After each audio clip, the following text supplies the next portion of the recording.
and behavior issues. Okay. Okay. And you had gone to the University of Arizona as well for school. I did. I went to University of Minnesota in Duluth Mm-hmm. and got a social work degree from there. Okay. And then went back and got a master's at the University of Arizona in counseling and vocational evaluation. Wow. So you have quite a deep background in like rehabilitative services and working with people with disabilities then. Yes. Yeah. And that's social worker. That's pretty amazing. I don't think anyone can just do that kind of job. It takes a special heart. What do you think? I don't know. I think it's what your purpose is. My purpose is to help people, give them a clearer path than what I had. Okay. And so did you always feel like you had that purpose in your life, or did you have to search for that? I think I always had that purpose in my life because I started out as a special ed teaching program at Illinois State University. Okay. And after I got married and moved to Minnesota, then I changed majors to social work because they didn't have the same thing that I was in before. I was in behavior disorders. Okay. All right. And so I think, it's always been there in one fashion or another. What would you say is one of your biggest takeaways or lessons in life from that experience? Which experience? From working with people with disabilities in those programs. Oh boy, everyone has gifts. Everyone has a sweet spirit somewhere. Oh, that's awesome. Yeah, you're right though. I love the quote. I've heard it's Einstein. I'm not sure if that's accurate, but you can't judge a fish by its ability to climb a tree. I've never heard that before. You haven't? Well, no. Yeah, that's a new that's one of my favorite ones because different people do have different gifts. That's the truth. Yeah, we were talking previously on the show before. They had a guest that was talking about college just wasn't for him. He had more the entrepreneurial spirit. So different people have different gifts or different paths. Yeah. Oh yeah. I was a career counselor for kids in special education programs. Did all the transitioning from high school to post-secondary for 20 years, and each of them had a different gift, and I just don't think college is required for everyone. That and I can tell you at that point when working for a public school system that plumbers were making a whole lot more money than I was. Oh yes, yeah, the trades are and loving it. In high demand. Yeah. High demand. Kids out there, if you want to do a trade, go for it. Yeah. Right? Well, that's the way I feel about it. Mm-hmm. But you did have to do a pivot. I mean, you're helping these kids make those pivots in their life. Yeah. But you came to a point where you needed to make a pivot of your own. What brought you to that point? I think I grew up a lot with not feeling worthy, not feeling low self-esteem kind of a thing. Okay. Let's go there. Okay. Let's go there. My mom had passed away when I was very young, 8, and my dad was not real happy about having 2 kids without a partner. Right. So we went to live with my grandma, and she'd already had 14 kids, so we were 15 and 16. Oh, my. So that didn't go so great. I mean, she did what she could do. And anyway, so you get to a point, one of the quotes that I use a lot is you don't get what you want, you get who you are. And at that point, I was not feeling confident. I was not feeling like I had a lot to give personally to anyone. And how is that affecting your life? Well, decisions that you make and the people that you attract, because you attract who you are. And so I got married, and really nice guy. Okay. There were issues, and so anyway, I don't want to throw him under a bus at all. But relationships have seasons. Yes. And I had been a goal-oriented person all the time, and got a lot of my esteem from my intelligence and my ability to do not who I was, but what I could do for folks. Okay. So that's kind of how I felt good about myself. Is that kind of your love language, service or gifts to others then? Or how you like to express yourself to others? I think my love language is when you give me time. Oh, okay. For receiving. Yeah. Yeah. So, so once I got divorced, then the next month I went back to grad school. I had to support 2 kids. I Wow. had no child support, and so I needed to get something where I could really have enough money to support my kids. So you had 2 kids, just went through a divorce, Mhm. enrolled in grad school, Mhm. moved from Minnesota to Arizona at that point? I was already in Arizona. In Arizona. Hmm. So away from where you had been living for a while. I had been here for 3 years at that point. Yeah. Yeah, that's still pretty new. Yeah. Yeah, for building up those support systems and resources. Yeah, totally. Right. So how you were saying you were having the low self-esteem, a lot of self-doubt. Mhm. How did you begin by challenging that? Or how did you first decide that that's something that you wanted to overcome for yourself? I think it might have been when my counselor told me I was a loser magnet. Really? Yes. And you were saying about feeling like you attract what you are. So did Mhm. you hear them calling you a loser? I didn't get it at that point. I get it now, but at that point, and he didn't go into detail on that, and I Okay. probably should have explained that a bit more to me. It was kind of an offhand comment, and now I look at it and I go, oh, Was he right? yes. He was. So she was a loser magnet. We're going to pause there, go into our break. And I'm again with Nancy Jones, and Nancy Jones is with Crossroads Coaching. Yay. And she's our guest here on Kiki's Keys to Unlocking Your Best Life. We wouldn't be here without Nancy and our other sponsors, We Care Tucson, Sarah Sodders, Luxury Real Estate, Kiki Rogers, Country Financial, and Nancy Jones with Crossroads Coaching. We'll talk to you right after the break. Friends. Welcome back, friends. This is Kiki's Rogers. I always say, this is Kiki's Keys. I am Kiki Rogers, and I am here with our guest today, Nancy Jones. Welcome back, Nancy. Thanks. So we were talking about Nancy. She's moved around a little bit with her family, was in Minnesota for a while, got her undergraduate degree in Duluth, Minnesota, up in the cold portion, Totally right cold. by the border. But, beautiful area, though. It is. I Lake love it. Superior is gorgeous. Yeah, I'm reminded when I drive up Mount Lemmon after a lot of rain and you have the waterfalls. I'm reminded of the waterfalls up in Minnesota in that Okay. drive, the North Mhm. Shore. Mhm. And then went through a divorce, had transplanted here to Tucson, had 2 young children, entered grad school. That's a lot all happening at one time on someone. It How was did you a lot. manage that? I'm just I'm a survivor. I just plow ahead and get things done. It's not easy, but I think learning comes easily for me.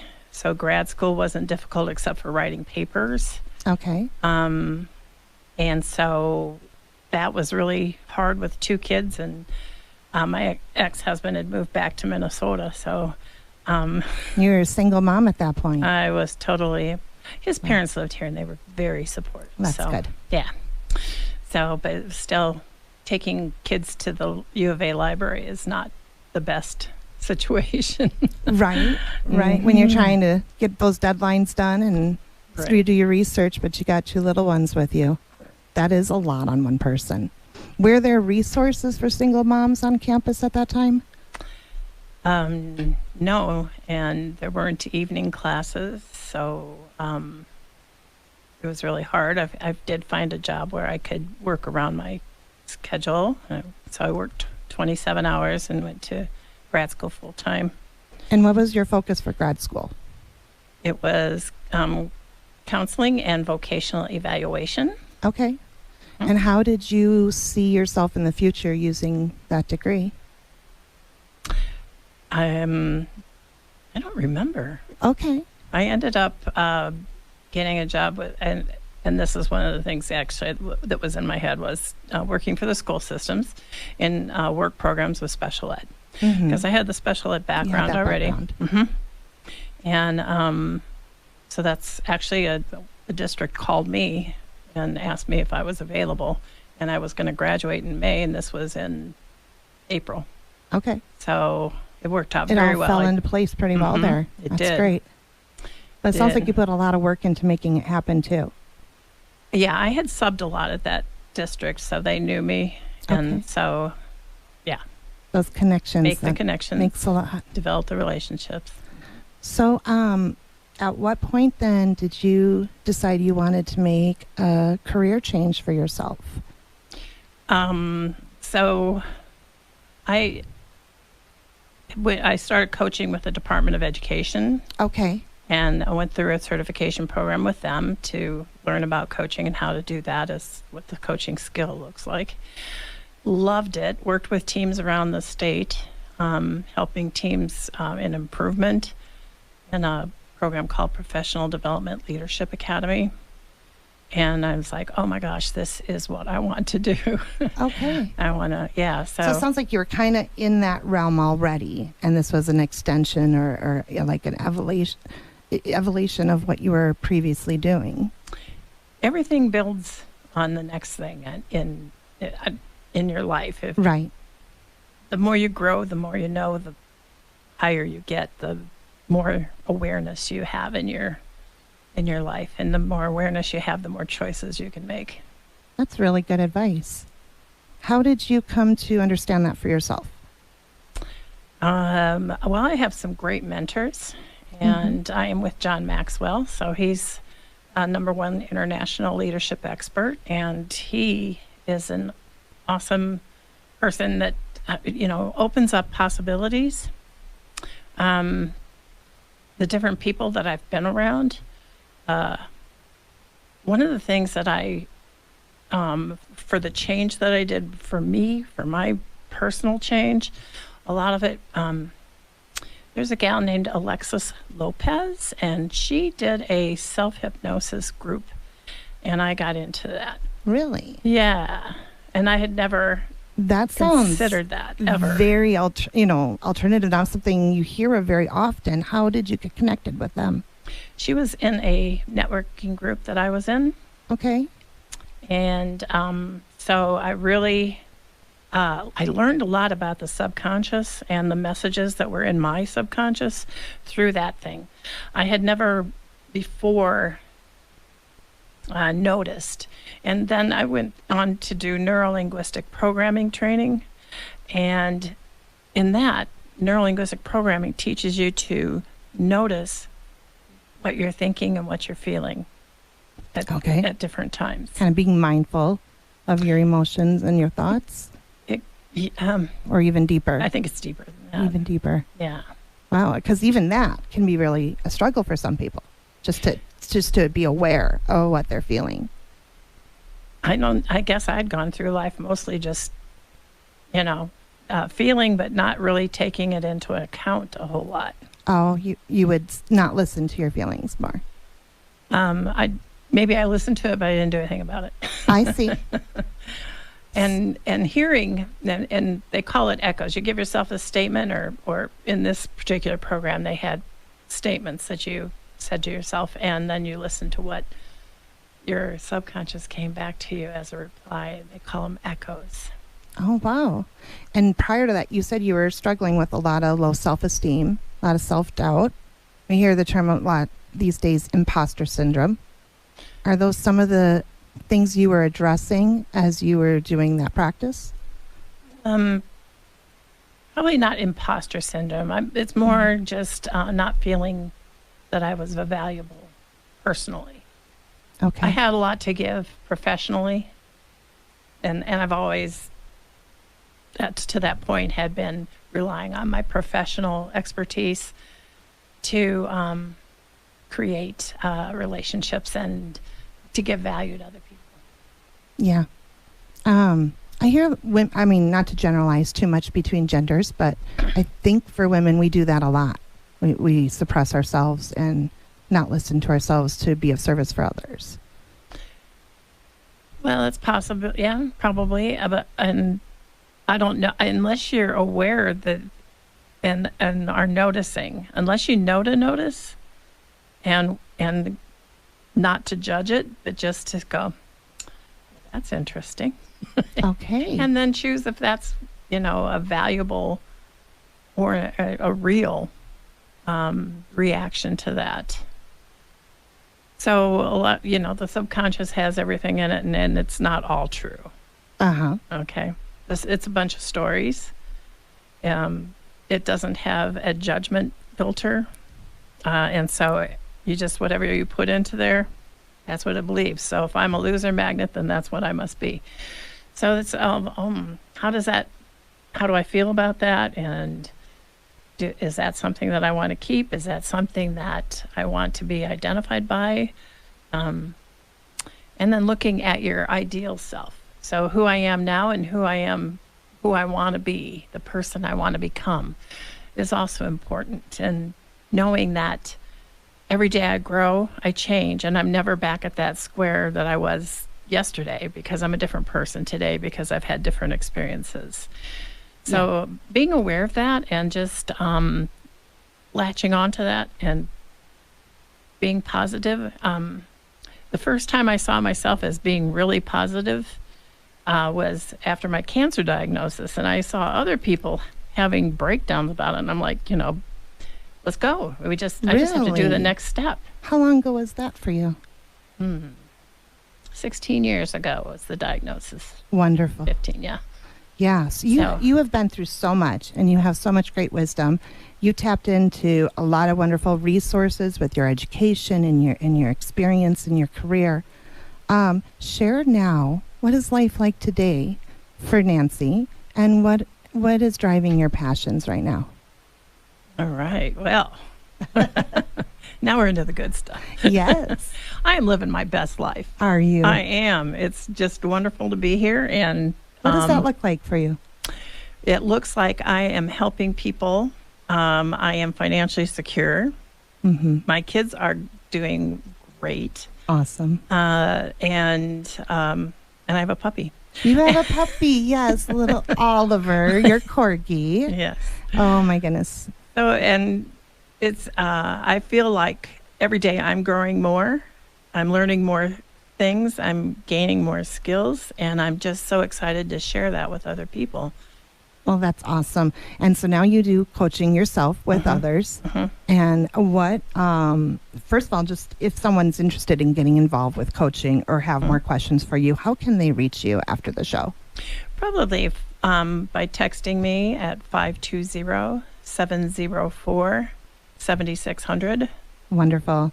And some of the different services that you provide, you work with individuals, you work with executives and leaders. Business owners, executives, and emerging leaders are really the three niches that I really look at the most. And to help them with leadership and mindset. So I'm a neuro leadership coach is what I say.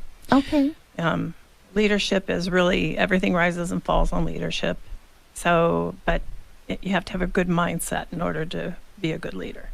That's really great to know. So yeah, if you don't have your stuff together, how are you going to show that for others? Exactly. Yeah, that's wonderful. So who is someone that we listed business and emerging leaders, but how do they know if they could benefit from coaching services? What should they be looking for in their own thoughts to know if this is something for them?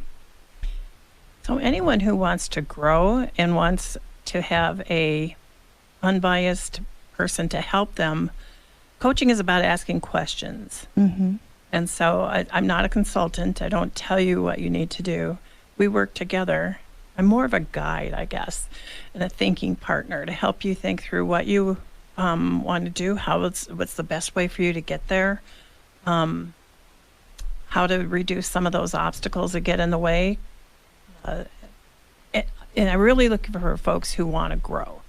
That's awesome. So if you identify with that and feel like you could benefit from speaking more to Nancy, you can reach her by text at 520-704-7600. Thank you, Nancy, so much for being here today. If you had one word of advice, what would you give it? One word. One little advice for our listeners. Keep growing, keep learning. Keep growing, keep learning, and continue to be the best you that you can be. No one else can do it better than you. This is Kiki's Keys. I am Kiki Rogers, and we will hear you again next week on Saturday at 4 o'clock. Thank you.